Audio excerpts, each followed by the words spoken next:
atas waktu dan kesempatannya. Kita alhamdulillah sehat bisa berkumpul di sini untuk menerima desiminasi dari CGP kita. Bu Linda Julia di sini. Oke, waktu dan tempat saya persilakan.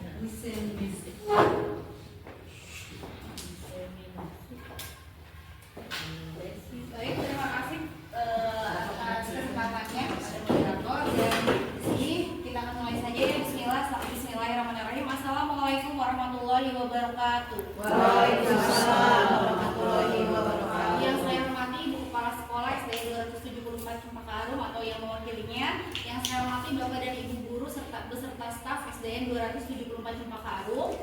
Pada hari ini saya akan melaksanakan praktik baik desiminasi budaya positif yang sudah saya pelajari di modul 1.4 ini, di mana saya sudah melaksanakan juga praktik baiknya di kelas, sehingga di sini saya melaksanakan berbagi praktik dengan Bapak dan Ibu guru semuanya. Langsung saja, mungkin yang pertama kita akan bertanya. Saya akan bertanya, ada 3 pertanyaan tematik. Di sini saya akan bertanya kepada Bapak dan Ibu. Bapak dan Ibu silakan menjawab apa yang ada di pikiran Bapak dan Ibu. Untuk pertanyaan pertama, apa pentingnya menciptakan suasana positif di lingkungan? Mangga Bapak dan Ibu, barangkali ada yang ingin menanggapi. Nomor 1, apa pentingnya menciptakan suasana positif di lingkungan? Ya, Bu Tati, mangga. Agar belajarnya nyaman. Oh iya betul, agar belajarnya nyaman. Di mana siswanya ini membutuhkan kenyamanan, ketertiban dalam belajar. Bagaimana Pak Raka? Ini kan positif ini bukan hanya pada murid saja, Bu Linda ya. Jadi yang saya tangkap ini pada masyarakat sekolah. Iya. Jadi agar belajar nyaman. Iya, terima kasih atas pemahaman Pak Raka dan Bu Tati. Oke, selanjutnya pertanyaan yang kedua adalah bagaimana tanggapan Bapak dan Ibu, yaitu bagaimana Bapak dan Ibu itu dapat menciptakan suasana positif di lingkungan. Mangga Bu Desti barangkali menanggapi. Menurut Bu Desti itu bagaimana dapat menciptakan suasana positif di lingkungan sekolah? Makan kah? Abi. Oh iya Pak. Membuat aturan-aturan yang bagus ya, baik untuk anak-anak. Iya, betul sekali Bu Desti, mohon maaf. Untuk menciptakan suasana positif di lingkungan tentunya dari diri sendiri dulu ya. Berpikiran yang positif dulu Ya. terhadap lingkungan, kemudian bisa memberikan aturan-aturan atau menciptakan lingkungan yang nyaman. Iya. Terima kasih, luar biasa sekali ya. Dan sekarang pertanyaan tematik yang ketiga, menurut Bapak dan Ibu itu apa hubungan antara menciptakan suasana yang positif dengan proses pembelajaran yang berpihak pada murid? Enggak, ada yang ingin menambah? Ada yang ingin menanggapi? Umi Ya, menurut saya di politik karena Umi tuh. Iya. pihak, jadi antara seorang guru dan murid. Jadi jangan ada suatu komunikasi yang hanya terjadi dari satu pihak. Ya, intinya komunikasi ya Umi ya. Komunikasi itu adalah menciptakan hubungan yang baik. Ya. Oke, selanjutnya adalah mengenai disiplin positif, teori motivasi hukuman penghargaan, kemudian keyakinan kelas, kebutuhan dasar manusia, 5 posisi kontrol guru, dan segitiga restitusi. Nah, untuk yang selanjutnya adalah teori kontrol, di mana si guru mengontrol itu murid, tidak memaksakan murid ya untuk memilih suatu tindakan yang memang murid itu merasa terpaksa. Dalam artian ketika guru sedang mengontrol murid itu terjadi karena adanya kesadaran diri guru itu untuk mengontrol muridnya. Jadi tidak ada keterpaksaan antara siswa dan muridnya juga. Kemudian ilusi bahwa semua penguatan positif, efektif, dan bermanfaat. Di sini itu adalah bentuk-bentuk kontrol. Jangka waktu tertentu, kemudian muridnya akan menyadari dan mencoba untuk menolak bujukan kita. Kemudian di sini ada juga ilusi bahwa kritik dan membuat orang merasa bersalah itu dapat menguatkan karakter. Menggunakan kritik dan rasa bersalah itu untuk mengontrol murid menuju pada identitas yang gagal, bukan identitas yang sukses. Kemudian seringkali guru itu menggunakan suara halus untuk menyampaikan pesan negatif. Intinya pesannya negatif, tapi disampaikan dengan cara halus. Itu juga akan membunuh karakter. Kemudian ilusi bahwa orang dewasa itu memiliki hak untuk memaksa. Kita sebagai guru, orang dewasa itu memaksa. Perilaku ini yang justru tidak efektif. Kenapa? Karena sebuah hubungan itu akan terbentuk dengan adanya permusuhan. Itu. Kemudian di sini ada perubahan paradigma, ada stimulus respon, dan ada teori penghargaan mematikan kreativitas peserta didik. Karena peserta didik itu tujuannya bukan untuk berkreasi, berkreativitas, tapi hanya untuk mendapatkan penghargaan dari gurunya sendiri. Kemudian terakhir, penghargaan itu mengurangi motivasi intrinsik. Kemudian selanjutnya, bentuk program kebajikan atau apresiasi ini dapat diberi sebagai berikutnya. Ada pengakuan secara khusus, secara pribadi kepada semua murid secara bergantian, secara konsisten dan fokus pada prosesnya. Selanjutnya adalah contoh pengakuannya apa saja. Kita akan lihat ada 3: pembuka, nilai kebajikan, situasi. Ketika pembukaannya kemarin saya perhatikan, maka nilai kebajikannya adalah rasa empatimu besar sekali. Kemudian situasinya adalah pada saat menolong murid baru di kelas kita. Kemudian pembuka yang lainnya adalah saya menghargai. Di sini nilai kebajikannya kepedulianmu. Kemudian situasinya adalah pada saat kamu membantu teman-teman di tugas kelompok. Dan terakhir mungkin pembukanya terima kasih untuk apa. Kemudian nilai kebajikannya itu adalah rasa tanggung jawabnya peserta didik, ya. Dan situasinya adalah ketika memungut kertas yang berserakan di lantai, itu contohnya, ya. Nah, di sini saya akan ada beberapa pertanyaan. Mari kita akan bahas bersama-sama. Menurut Bapak dan Ibu, kira-kira tindakan guru yang pertama itu termasuk hukuman atau konsekuensi? Yang pertama, mencetak 100 kali di dalam buku kalimat. Jadi anak tulis, saya tidak akan terlambat lagi karena terlambat ke sekolah. Jadi anak disuruh menulis 100 kata. Hukuman. Iya. Kemudian yang kedua, lari mengelilingi lapangan basket 2 kali karena terlambat hadir di sekolah.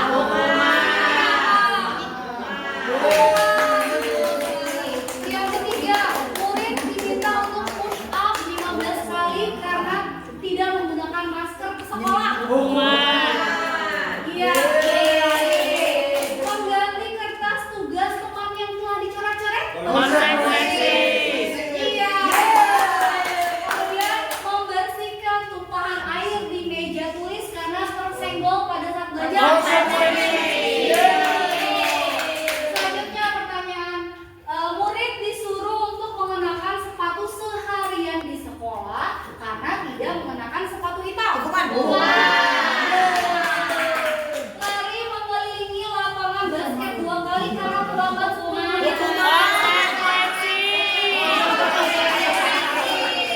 Ya,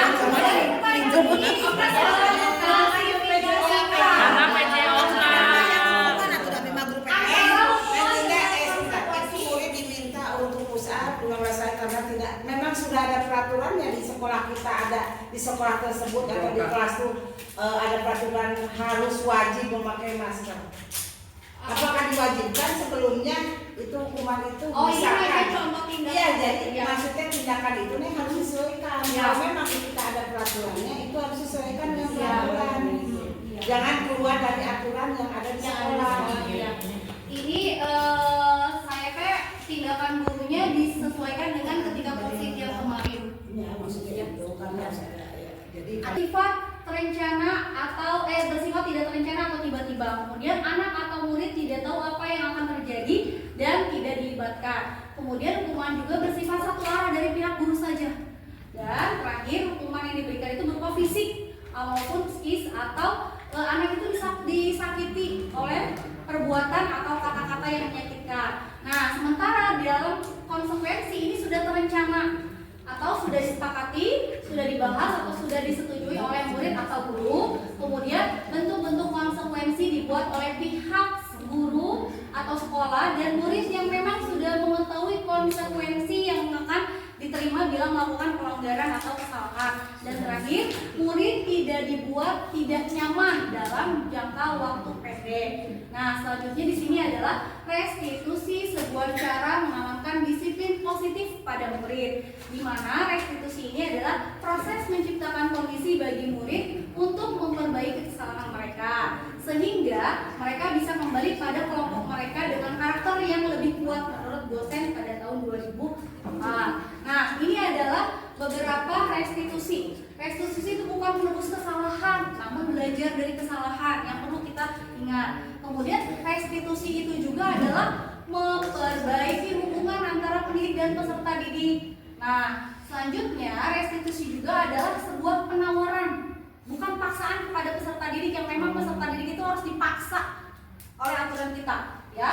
Kemudian dalam hal ini restitusi itu adalah menuntun untuk melihat ke dalam diri baik pendidik dan juga peserta didik, kemudian mencari kebutuhan dasar yang menjadi tindakan tersebut kenapa dilakukan oleh siswa, apa dasarnya, apa alasannya, kita juga harus mengetahui hal itu. Kemudian restitusi diri adalah cara yang paling baik, ya, dan restitusi juga berfokus pada karakter bukan pada tindakan. Kemudian restitusi menguatkan, dan selanjutnya adalah restitusi juga adalah fokus pada solusi. Terakhir, restitusi itu adalah mengembalikan murid yang berbuat salah pada kelompoknya. Bahwasannya jika kita diterima itu akan dimiliki oleh peserta didik kita. Ini contohnya, misalnya tampak seperti, ketika tampak seperti datang tepat waktu itu sering kita simak bersama-sama apa perbedaannya, apa perannya yang harus kita laksanakan sebagai seorang dalam penerapan disiplin positif restitusi. Salah satu program yang dikembangkan adalah 5 posisi kontrol. 5 posisi kontrol dalam restitusi adalah proses perjalanan seorang pendidik agar dapat mengenali dirinya. Pada video kali ini, kita akan membahas tentang 5 posisi kontrol yang dikembangkan oleh Dyer Gossen dan contoh penerapannya. Ini satu kasus tapi berbeda posisi. Posisi kontrolnya sebagai apa? Dalam hal ini kita simak ada 5 ya. 1. Posisi penghukum. 2. Posisi pembuat merasa bersalah. 3. Posisi teman. 4. Posisi pemantau atau monitor. Dan 5. Posisi manajer. Untuk lebih memahami kelima posisi tersebut, mari kita saksikan kasus Naren yang terlambat hadir 20 menit di sekolah dan melihat bagaimana kelima posisi kontrol dalam menghadapi masalah tersebut.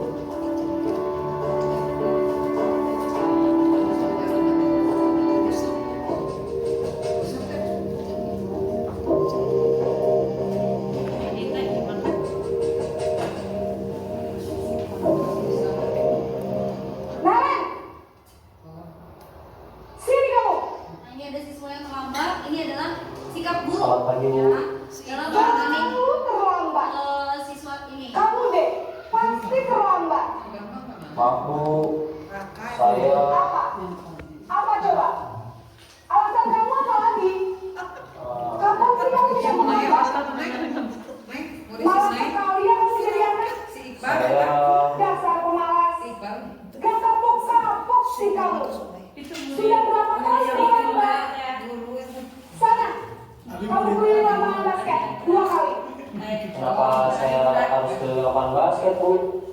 Kenapa? Kamu melawan ibu? Berani-beraninya jawab. Sudah terlambat, masih berani jawab pula. Sekarang, keliling lapangan basket 5 kali sekalian. Biar kapok. Cepat. Pergi sana ke lapangan basket.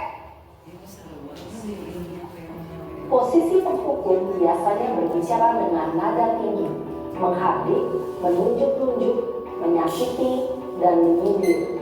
Hukuman bisa berupa fisik maupun psikis. Ibu dan bapak guru hebat. Dampak yang terjadi pada murid ketika guru berada pada posisi penghukum adalah murid cenderung akan memberontak, bahkan menyimpan Ini dendam. dampaknya ketika kita menempatkan diri sebagai penghukum, ya. Ini membuat merasa bersalah.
ya nilai-nilai kebajikan di balik peraturan tersebut dan apa tujuan utamanya, dan menjadi tidak tertarik bagi peserta didik. Dan itu perlu diingat oleh Bapak dan Ibu semuanya ya.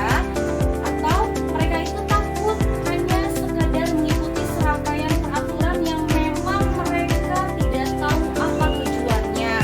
Selain itu mereka juga tidak ada kesadaran Bapak dan Ibu ya ketika melaksanakan peraturan sekolah. Sehingga peraturan sekolah itu harus kita ubah mindsetnya menjadi keyakinan kelas, di mana anak-anak kita sendiri itu akan tersadar, menumbuhkan kesadarannya sendiri untuk ikut berpartisipasi, dan disiplinnya akan terbentuk. Jadi membentuk karakter disiplin dan tanpa paksaan ya, melalui keyakinan kelas. Begitu ya Bapak dan Ibu. Selanjutnya, pembentukan keyakinan kelas atau sekolah itu bersifat apa saja? Yang pertama, lebih bersifat abstrak daripada peraturan sekolah, yang lebih rinci dan lebih konkret. Itu poin pertama yang harus kita pahami oleh Bapak dan Ibu semua selaku pendidik di sekolah, yang mana kita menetapkan keyakinan sekolah itu atas dasar apa? Kesepakatan bersama, ya betul sekali ya. Kemudian keyakinan kelas berupa apa saja? Yaitu berupa pernyataan universal, dan pernyataan keyakinan kelas itu senantiasa dibuat dalam bentuk kalimat positif. Ya Bapak dan Ibu perlu diingat bahwasannya keyakinan kelas itu merubah kalimat negatif menjadi kalimat yang positif, sehingga mudah untuk dipahami, diingat oleh peserta didik kita semua. Gitu ya Bapak dan Ibu. Selanjutnya, pernyataan keyakinan kelas itu adalah tidak terlalu banyak Bapak dan Ibu ya, tidak terlalu banyak. Kenapa? Agar semua warga sekolah itu bisa memahami maknanya, terutama peserta didik kita. Mudah diingat, mudah dipahami, sehingga mampu menjalankan keyakinan kelas dengan sangat baik. Ya, itu inti dari keyakinan kelas. Selanjutnya, keyakinan kelas juga alangkah lebih baik jika diterapkan di sekolah itu sendiri, di kelas kita. Sebagaimana kita sebagai gurunya, untuk membuat keyakinan kelas itu adalah perlu pelaksanaan, sehingga nantinya anak-anak bisa melaksanakan dengan kesadaran sendiri tanpa adanya pemaksaan. Kemudian semua warga sekolah itu ikut berpartisipasi, bukan hanya peserta didik kita saja ya Bapak dan Ibu. Semua warga sekolah itu terlibat dalam pembuatan keyakinan kelas. Tentunya kita semua sebagai warga sekolah juga harus mampu menjalankan, melaksanakan keyakinan kelas. Contohnya saya melaksanakan keyakinan kelas dengan siswa saya di NAMC, maka saya pun harus ikut terlibat dalam aktivitas keyakinan kelas tersebut. Tujuannya untuk apa? Yaitu untuk membentuk kesadaran peserta didik, sehingga aturan-aturan yang di awal kita buat, kita ubah mindsetnya menjadi keyakinan kelas, sehingga peserta didik paham, memahami apa yang akan kita laksanakan di kelas itu mudah tercapai. Kemudian semua warga sekolah juga hendaknya ikut berkontribusi ya Bapak dan Ibu. Dalam hal ini kontribusinya kita sebagai apa? Sebagai pendidik. Ya betul sekali. Dalam pembuatan kelas melalui apa? Curah pendapat dengan peserta didik ya Bapak dan Ibu. Kemudian bersedia meninjau kembali keyakinan kelas dari waktu ke waktu. Ini yang lebih penting. Mengapa?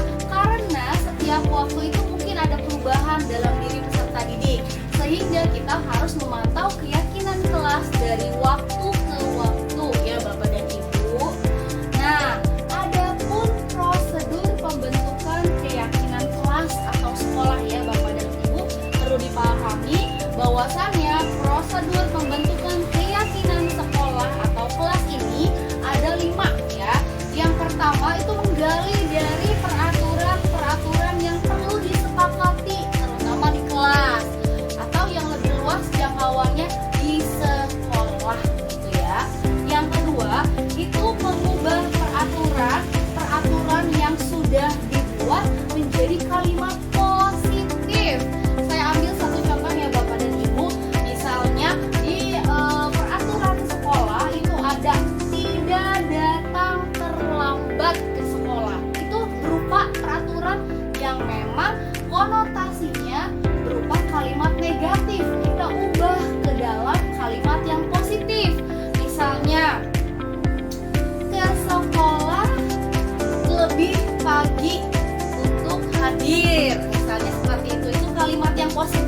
Bapak dan Ibu, itu salah satu contohnya. Kalimat yang positif ya Bapak dan Ibu, itu salah satu contohnya. Kemudian ada lagi contohnya, misalnya peraturan yang kalimat negatifnya adalah tidak ribut di kelas. Misalnya itu kita ubah mindsetnya menjadi kalimat yang berbau positif. Ya, tadi tidak ribut di kelas. Berarti kita ubah ke dalam kalimat positif menjadi apa? Menjadi melaksanakan pembelajaran dengan tertib di kelas. Itu contohnya ya Bapak dan Ibu, kalimat positifnya. Nah, yang ketiga adalah menyarikan peraturan-peraturan yang sudah dibuat menjadi nilai-nilai kebajikan atau nilai-nilai keyakinan ya, dalam hal ini universal ya Bapak dan Ibu. Yang keempat itu mendalami keyakinan kelas tampak seperti atau tidak tampak seperti ya. Misalnya dalam kategori hormat, tampak sepertinya adalah setiap murid menyapa guru dan memberi salam. Itu tampak seperti. Tidak tampak sepertinya misalnya setiap siswa acuh tak acuh terhadap guru. Itu tidak tampak seperti. Jadi terlihat perbedaannya ya. Dalam kategori format, ketika tampak seperti itu peserta didik poinnya memberi salam kepada guru dan menghormati guru gitu ya, ketika bertemu menyapa ya. Tidak tampak sepertinya peserta didik acuh tak acuh terhadap guru gitu ya, ketika bertemu ya. Nah, dan yang kelima adalah pendalaman keyakinan kelas. Itu mereka harus mengetahui apa tugas guru, apa bukan tugas guru. Kalau di peserta didik berarti apa tugas murid dan apa bukan tugas murid. Saya ambil contohnya ya, untuk tugas guru misalnya mengajar ya Bapak dan Ibu. Ketika bukan tugas guru misalnya memaksa peserta didik untuk belajar, itu bukan tugas guru ya. Kemudian saya ambil contoh yang kedua yaitu siswanya ya. Tugas siswa misalnya belajar, itu tugas siswa ya, belajar. Kalau misalnya bukan tugas siswanya adalah siswa bermain ketika di kelas. Nah, itu bukan tugas siswa ya. Itu adalah beberapa prosedur pembentukan keyakinan sekolah atau keyakinan di kelas yang memang harus kita ubah dari peraturan ke dalam keyakinan kelas. Kemudian ada juga kita di sini harus menggali peraturan ya yang kita memang sepakati bersama Bapak dan Ibu ya. Yang pertama, tidak mengambil barang orang lain. Contoh peraturan kelasnya ya. Kemudian tidak berisik ketika belajar. Itu sering menjadi peraturan yang memang dilaksanakan oleh guru ya, aturan dari guru di kelas. Kemudian tidak datang terlambat, itu pun sama berupa aturan. Nah, ketika aturan itu kita ubah ke dalam keyakinan kelas, maka posisinya harus kita ubah ke dalam kalimat positif ya, yang tadi sudah saya jelaskan. Contohnya, tidak berisik ketika belajar. Itu kalimat dari aturan yang berbau kalimatnya negatif. Sekarang kita ubah mindsetnya menjadi kalimat positif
ada kategori menghormati orang lain. Nah, menghormati orang lain ini saya akan memberikan contohnya dua ya. Yang pertama, memperhatikan dan menyimak guru saat belajar. Itu kategorinya adalah menghormati guru. Ya, betul Bapak dan Ibu ya. Kemudian yang kedua adalah meminta izin ketika meminjam barang teman. Itu juga sama, kategorinya adalah menghormati orang lain. Nah, kategori selanjutnya adalah yang tadi, bekerja keras. Misalkan contohnya adalah ketika guru memberikan tugas, maka siswa itu harus mengumpulkan tugas tepat waktu. Itu keyakinan kelas yang memang kalimatnya dirubah menjadi kalimat positif ya. Nah, untuk kategori yang tadi ada 3 kategori hormat. Kalau hormat ini adalah meyakini bahwa sangat penting untuk menghormati semua orang dan barang milik orang lain. Bahwa sangat penting untuk menghormati semua orang dan barang milik orang lain. Ini perlu diperhatikan ya, karena semua siswa itu tidak sama pemikirannya, sama seperti yang kita pikirkan ya Bapak dan Ibu. Mengapa? Karena pemikiran siswa itu adalah mindsetnya tanpa kesadaran. Sekarang kita akan ubah menjadi keyakinan kelas, di mana siswa harus menyadari keyakinan kelas itu adalah sesuatu yang memang harus dilaksanakan tanpa adanya keterpaksaan. Oke, untuk kategori yang kedua adalah bekerja. Bekerja di sini adalah meyakini bahwa sangat penting untuk mengerjakan segala pekerjaan atau mengikuti kegiatan yang telah ditugaskan kepada peserta didik. Oleh siapa? Tentunya oleh kita ya. Dan yang ketiga misalnya kategori yang ketiga yaitu dimiliki dan diterima. Dalam hal ini meyakini bahwasannya sangat penting untuk diterima dalam suatu kelompok ya Bapak dan Ibu ya, dan sangat peduli satu sama lain ya. Itu saja mungkin mengenai penjelasan mengapa keyakinan kelas dan bukan peraturan sekolah. Jadi kita harus mengetahui bahwasannya aturan yang memang sudah kita laksanakan jauh sebelumnya itu kurang tepat dilaksanakan di kelas. Kita akan rubah menjadi keyakinan kelas, di mana keyakinan kelas ini kita dapat membuat peserta didik kita merasa menyadari bahwasannya dirinya adalah seorang murid yang memang harus berperan dalam peserta didik yang memang tugas-tugasnya harus dilaksanakan di kelas maupun di sekolah.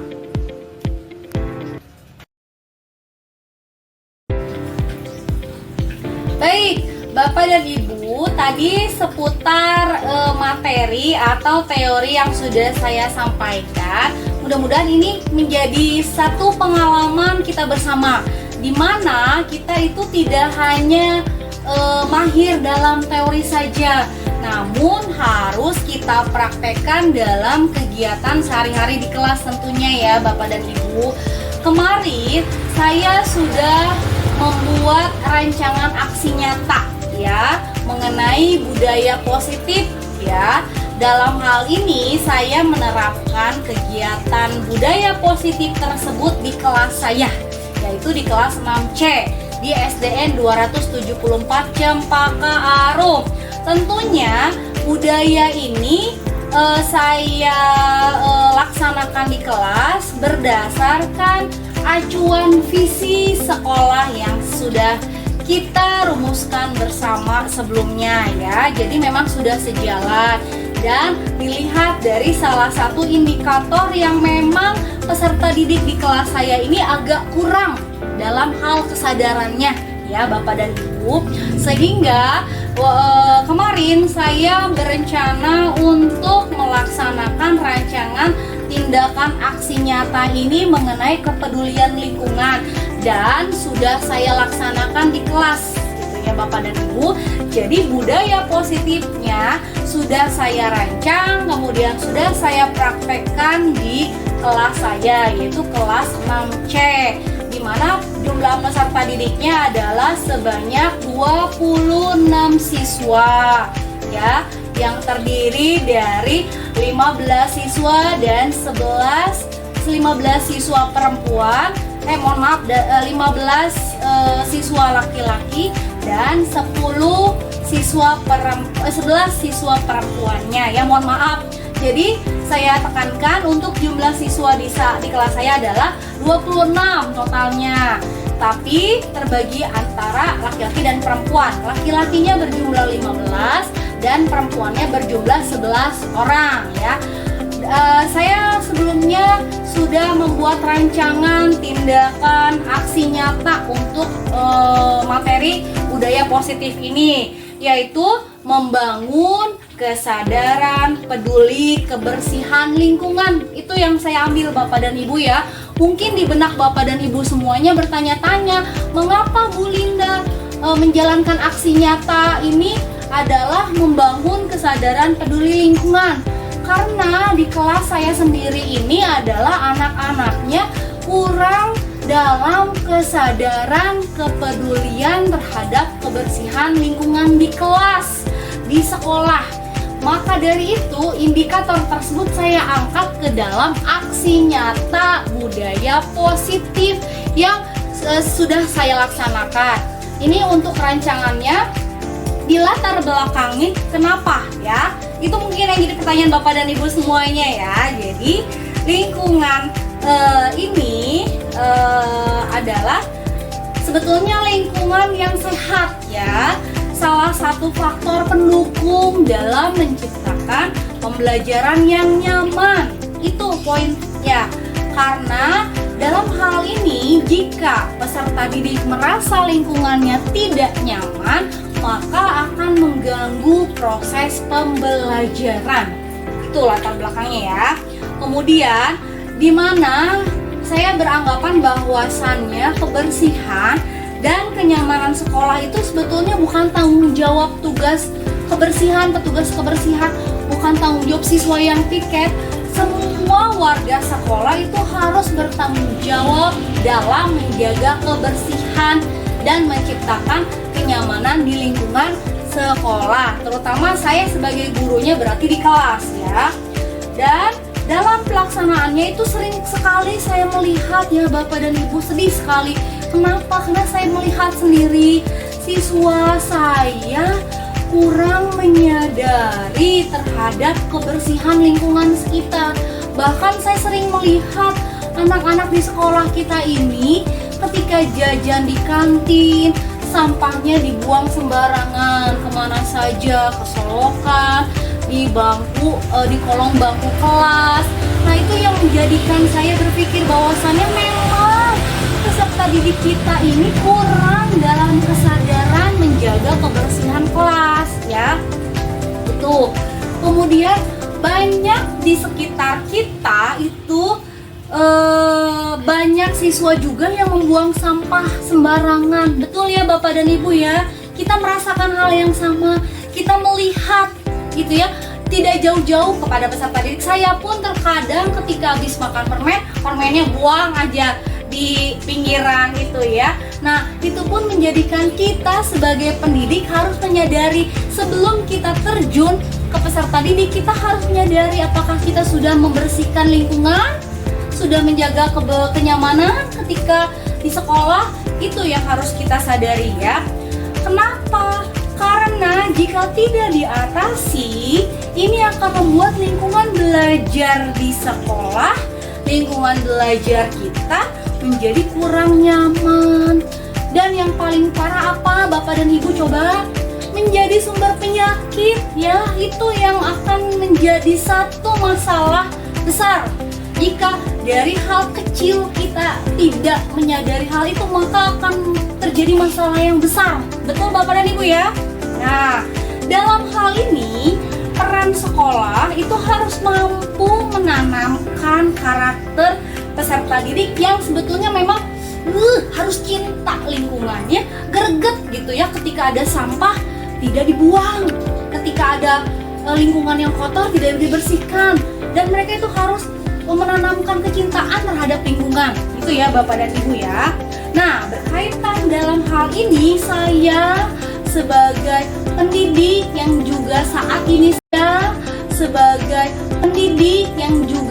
ini sedang mengikuti pelatihan guru penggerak, itu ingin mengadakan aksi nyata mengenai membangun kesadaran peduli lingkungan, di mana ada tolok ukur ya Bapak dan Ibu, ada lini masanya, kemudian ada dukungannya, dan tentunya ada tujuannya. Saya akan membahasnya satu-satu ya, dimulai dari tujuan. Apa sih tujuan saya melaksanakan aksi nyata ini? Gitu ya. Tadi sudah latar belakangnya. Kemudian kita beralih kepada tujuan. Nah, di sini saya menuliskan 3 tujuan.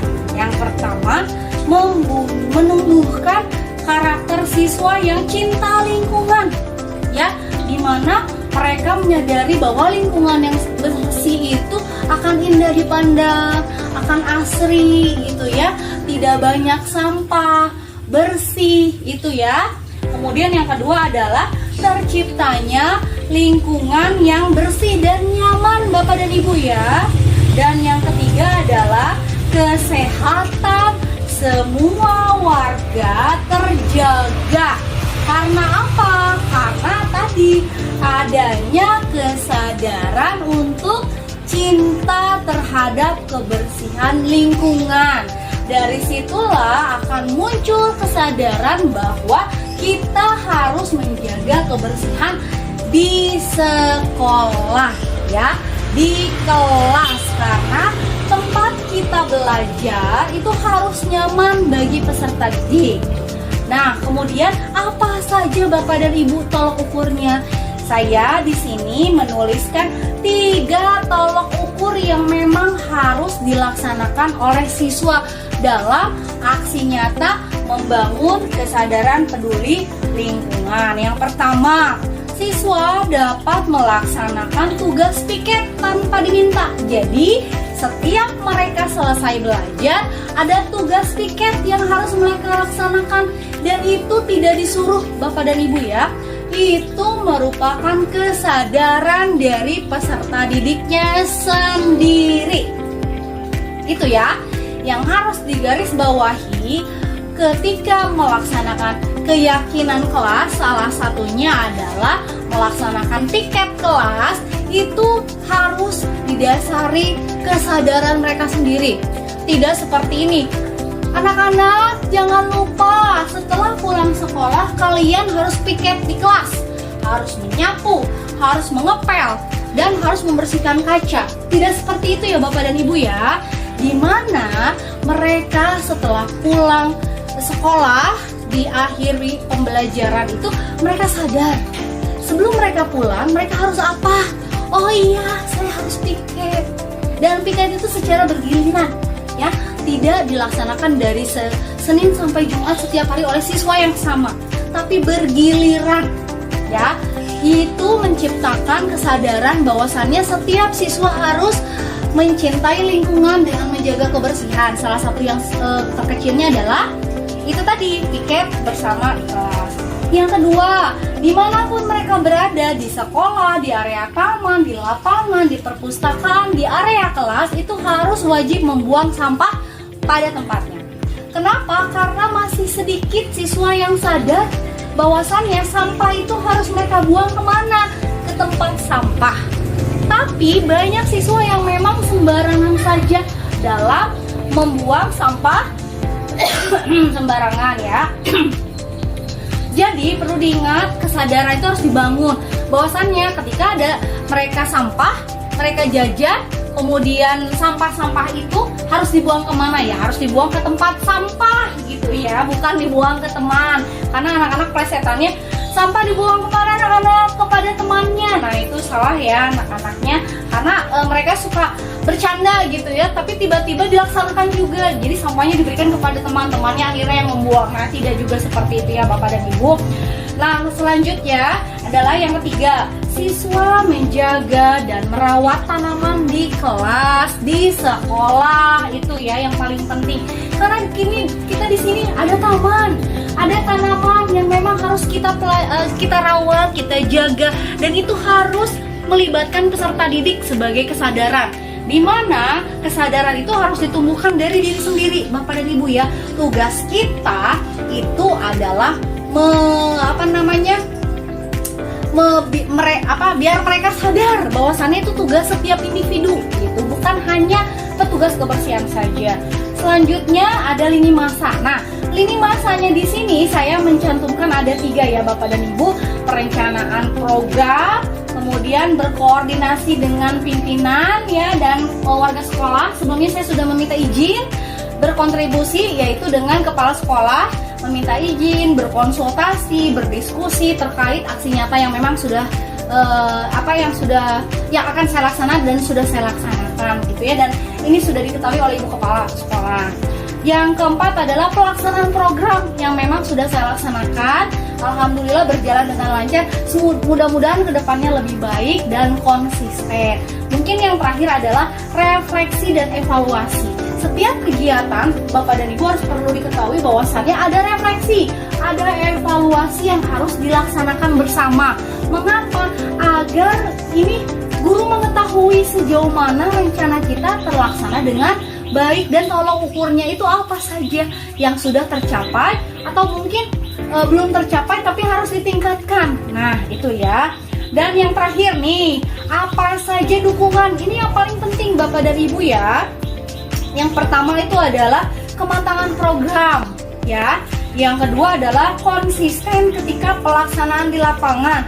Ini yang mungkin jadi pemikiran saya sendiri bahwasannya apakah saya konsisten ya, dan bukan hanya ketika saya melaksanakan tugas di program guru penggerak saja, tapi setelah ini selesai mungkin saya harus ya, dan bukan hanya ketika saya melaksanakan tugas di program guru penggerak saja, tapi setelah ini selesai mungkin saya harus lebih meningkatkan lagi aksi nyata yang lain, dan mungkin aksi nyata ini yang sudah saya laksanakan apakah berjalan seterusnya atau ada kendala, dan memang ini harus konsisten. Ini untuk pribadi saya sendiri ya.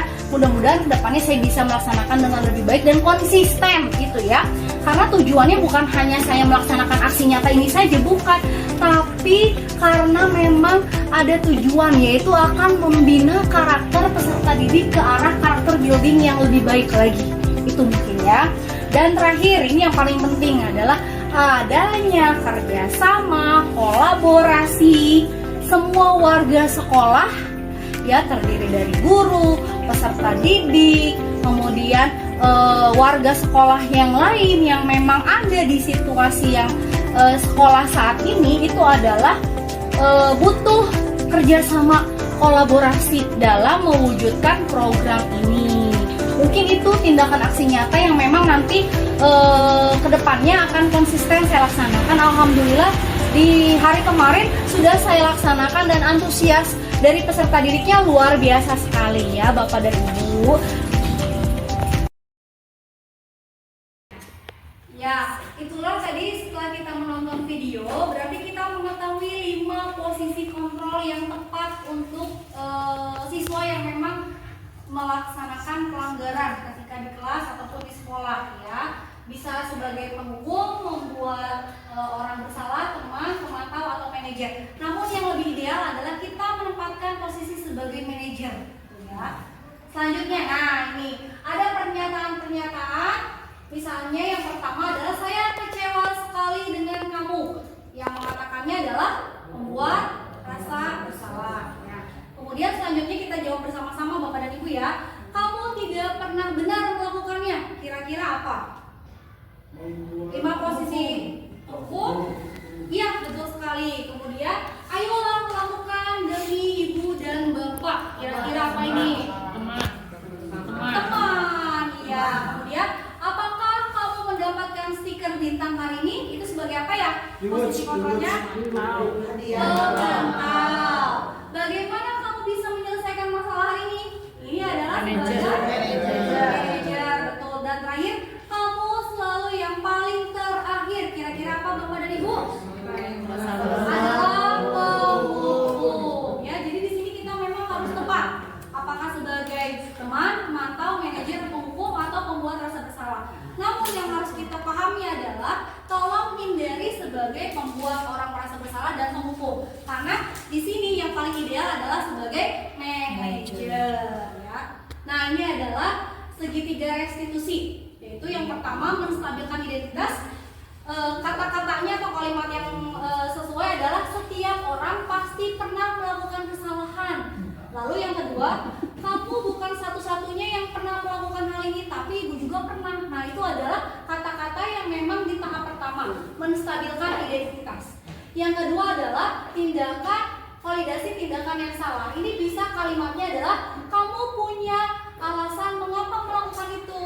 Kemudian, adakah cara yang lebih efektif untuk mendapatkan apa yang kamu butuhkan? Itu adalah di tahap yang kedua. Tahap yang ketiga adalah menanyakan keyakinan kembali kepada peserta didik, gitu ya. Kalimatnya bisa disampaikan dengan keyakinan kelas apa yang telah kita sepakati di awal. Itu bisa diingatkan lagi kepada peserta didik. Dan yang terakhir adalah kamu ingin menjadi orang seperti apa? Jadi di situ murid akan berpikir akan kesalahannya dan berjanji untuk tidak melakukan kesalahan ke depannya. Nah, ini yang satu ya, sisi satu menstabilkan identitas, ini adalah kalimat-kalimatnya. Kemudian yang ini adalah sisi tindakan, validasi tindakan yang salah, ini kalimat-kalimatnya. Padahal kamu bisa melakukan yang lebih buruk dari yang ini ya, tapi tidak dilakukan. Kemudian kamu juga pasti punya alasan mengapa melakukan hal ini gitu. Dan sisi yang ketiga adalah menanyakan keyakinan kelas kepada peserta didik. Jadi apa yang kita percaya sebagai kelas atau keluarga, kemudian apa nilai-nilai yang kita sepakati dan lain sebagainya. Ya, mungkin itu saja Bapak dan Ibu. Terima kasih. Mohon maaf apabila banyak kesalahan. Ini adalah praktik baik yang memang saya sudah laksanakan di kelas. Mudah-mudahan menjadi pengalaman baru bagi Bapak dan Ibu dan juga lebih baik lagi untuk diri saya sendiri. Terima kasih. Wassalamualaikum warahmatullahi wabarakatuh. Linda atas pemaparannya yang begitu jelas sekali untuk kita ya. Saya kasih waktu satu untuk yang mau bertanya atau kasih tanggapan, maka silahkan. Saya Silakan. Ya. Assalamualaikum warahmatullahi wabarakatuh. Waalaikumsalam. Nama saya Sriana Mulyati. Terima kasih atas kesempatannya. Di sini saya akan menyampaikan pendapat saja ya. Dari apa yang sudah disampaikan oleh Bu Linda itu sangat luar biasa.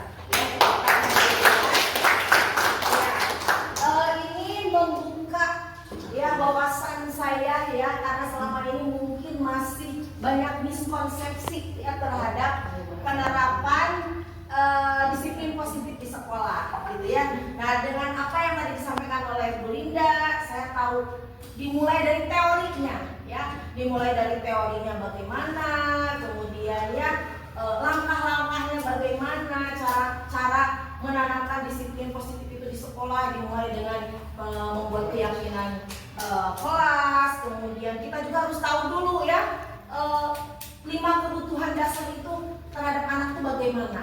Karena kita harus tahu bahwa anak melakukan kesalahan itu ada kebutuhan dasar yang tidak terpenuhi. Maka dari itu kita harus bagaimana ini caranya. Nah, caranya itu sudah sangat jelas sekali dijelaskan oleh Bu Linda, yaitu dengan cara tadi menyelesaikan masalah itu dengan cara segitiga restitusi. Wah, sungguh luar biasa. Mudah-mudahan apa yang Bu Linda sampaikan ini bisa kita terapkan, karena kita sebagai seorang pendidik gitu ya, kita mulai mungkin sedikit demi sedikit ya, kita mulai belajar agar penanaman disiplin sekolah terutama bagi siswa itu bisa terlaksana dan hasilnya baik bagi anak-anak. Mungkin itu saja, terima kasih. Wabillahi taufiq wal hidayah. Wassalamualaikum warahmatullahi wabarakatuh. Alhamdulillah, rangkaian acara telah kita lalui bersama. Mudah-mudahan disiplin positif ini bisa kita lebih munculkan di sekolah kita. Terima kasih Bu Linda dan rekan-rekan semuanya. Saya tutup. Assalamualaikum warahmatullahi wabarakatuh.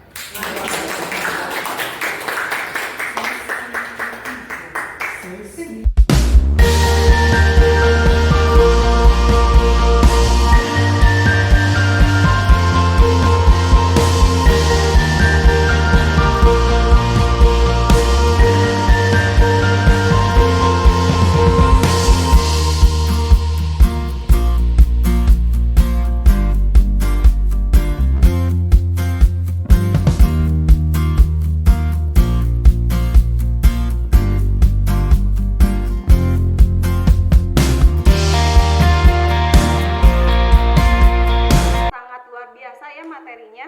Ini membuka wawasan saya pribadi sebagai guru untuk menerapkan disiplin positif pada peserta didik.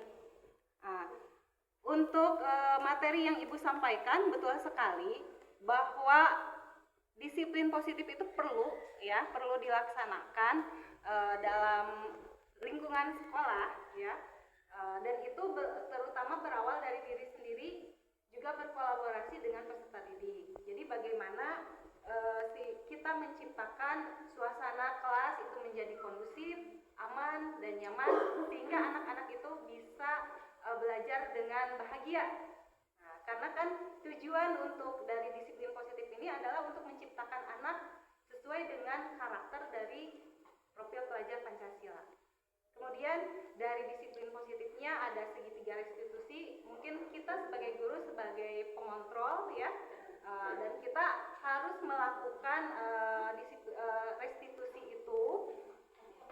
Ada tahapannya mungkin ya, tidak hanya sebagai seorang penghukum, tidak sebagai teman, karena idealnya kita sebagai guru adalah menjadi seorang manajer. Itu saja mungkin tanggapan dari saya, Bu Lia. Terima kasih materinya. Assalamualaikum warahmatullahi wabarakatuh.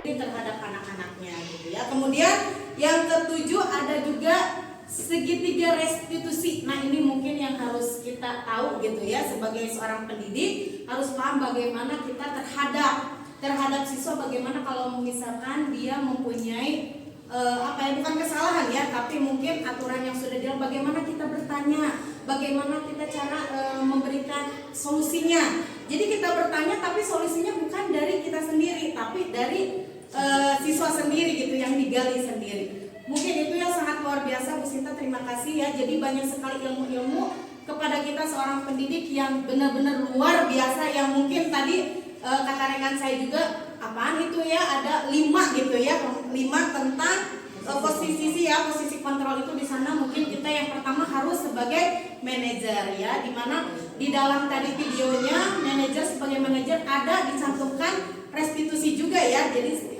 guru bertanya kepada siswa bagaimana nanti solusi selanjutnya untuk dia mencari solusinya sendiri ya gitu. Terima kasih sekali Bu Sinta ya, mungkin itu tanggapan dari saya. Mudah-mudahan ada manfaatnya buat kita semuanya, khususnya kita seorang pendidik. Terima kasih. Assalamualaikum warahmatullahi wabarakatuh.